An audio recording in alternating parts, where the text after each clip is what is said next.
जिस भी बच्चे के दिमाग में या किसी भी इंसान के दिमाग में सवाल आता था ना कि यार इसरो में मैं जाऊंगा तो आर्टिफिशियल इंटेलिजेंस पे कोई काम होता है क्या, मैं इसरो में जाऊंगा तो पीएसएलवी जीएसएलवी जो पुरानी टेक्नोलॉजी टाइप है इसरो कुछ नया करने वाला है क्या। बहुत बार मेरे से बच्चे पूछते थे कि सर इसरो जो है वो रिसर्च में इन्वेस्ट क्यों नहीं करता। जब हम इसरो में थे दोस्तों तब इसरो जो प्लानिंग कर रहा था वो अभी एक पर्टिकुलर फॉर्म में एक रूप में दिख रही है। भाई हम थे तब चंद्रयान 2 की बात थी, चंद्रयान 3 की बात थी, एक और मंगल मिशन की बात थी, इंटरप्लेनेटरी मिशंस की बात थी, शुक्रयान की बात थी, ह्यूमन जो प्रोजेक्ट है गगनयान उसकी बात थी। लेकिन रिसेंटली दोस्तों एक बड़ी लंबी छलांग इसरो ने लगाई है।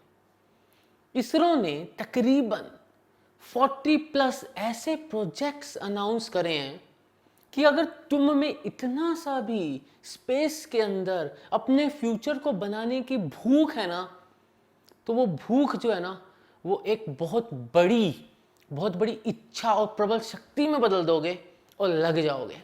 आज के इस वीडियो में मैं बात करने वाला हूं कुछ ऐसे मिशंस, प्रोजेक्ट्स, एक्सपेरिमेंट्स या फिर मैं कहूं एक इतने बड़े क्वांटम लीप की कि इसरो अगर आज यहां है तो छप्पड़ फाड़ के निकलने वाला है। दोस्तों स्पेस डेब्री की बड़ी प्रॉब्लम है।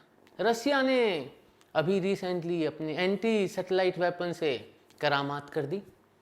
देखो ऐसा नहीं है कि इसरो ने नहीं किया था, अपने पास भी एंटी सैटेलाइट वेपन है, अपन ने भी चलाया था, लेकिन गिनती के 3 या 4 टुकड़े डेब्री के फॉर्म में रहे और बाकी वी मेड श्योर कि धरती पे वापस गिर जाए। हम जिम्मेदार हैं और ये हमारा इतिहास है। इसी को एक कदम आगे लेके जाके रिसेंटली कंक्लूड हुआ एक कॉन्क्लेव। होता क्या है ना, वहां पे खूब सारे आइडियाज मांगे जाते हैं, सब महारथी लोग बैठते हैं, स्पेस साइंटिस्ट बैठते हैं, एडवाइजर्स बैठते हैं, जिनको अपनी उम्र से ज्यादा का एक्सपीरियंस है।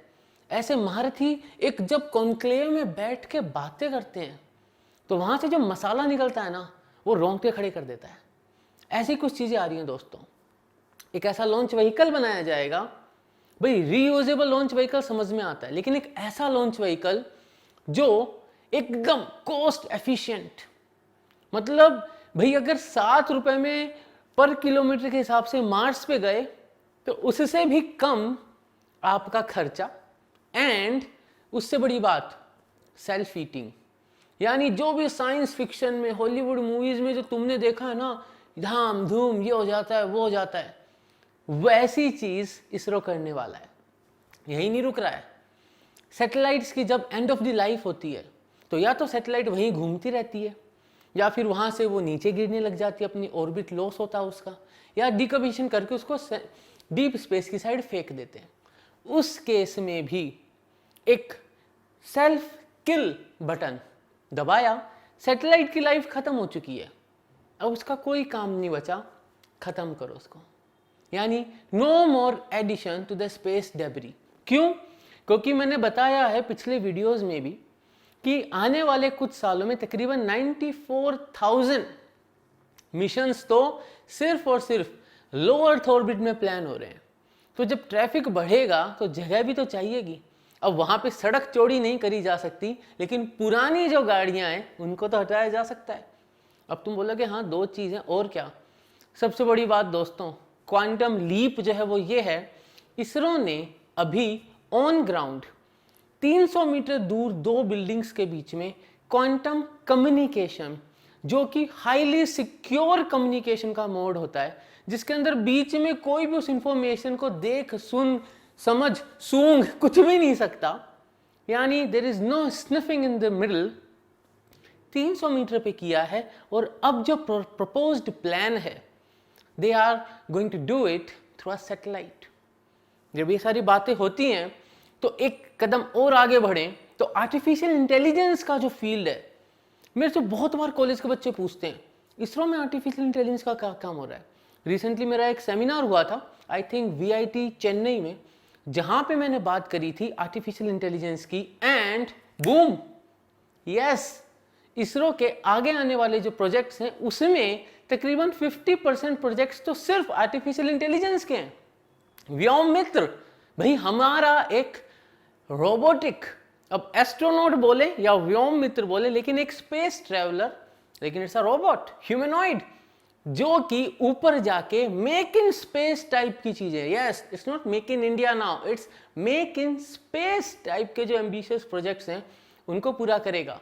भाई ह्यूमन स्पेस प्रोजेक्ट तो बहुत तेजी से आगे बढ़ रहा है और भी बहुत सारी चीजों के साथ मूव कर रही हैं।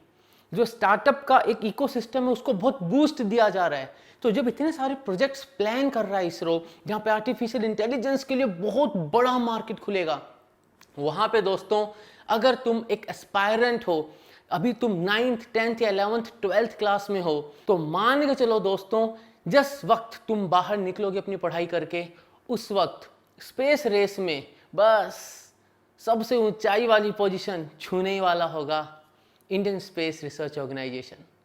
ये एक छोटा सा वीडियो दोस्तों थोड़ा सा तुम्हारे रोंगटे खड़े कर देने के लिए, थोड़ा सा तुम्हारे को अपडेट देने के लिए कि आगे आने वाला समय जो है इट्स वेरी फैसिनेटिंग।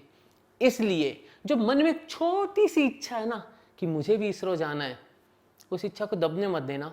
बाकी मैं हूँ तुम्हारे साथ। I am your mentor friend Manish Purohit. I'm a former ISRO scientist and I'm ready to help you guys to make it to Indian Space Research Organization. Let's make our dreams come true दोस्तों। जय हिंद।